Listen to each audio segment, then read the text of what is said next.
ஒரு குரூப் 4ல் கேட்குற ஒரு ஈஸி சம் பார்ப்போம். ரொம்ப ஈஸி தான். 5y³ minus 25y² plus 8y 5y all வகுக்க. ரொம்ப ஈஸி. ஃபஸ்ட்டு ஸ்டெப் என்னன்னு எப்படி எழுதணும் பார்த்துக்கோங்க. 5y³ minus 25y² plus 8y divide 5y. இந்த 3 நம்பர்ஸ்க்கும் இந்த 5y காமன் தானே. So next step 5y³ minus 25y² plus 8y divide 5y.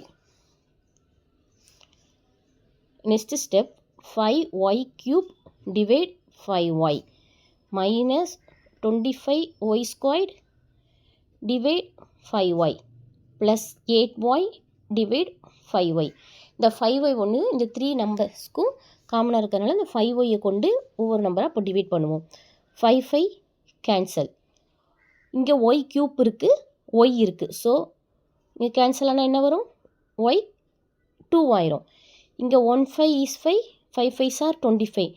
இங்கே y² இருக்குது, y இருக்குது. ஸோ கேன்சல் பண்ணால் 1 இருக்கும். இங்கே y தான் கேன்சல் பண்ண முடியும், 8/5 கேன்சல் பண்ண முடியாது.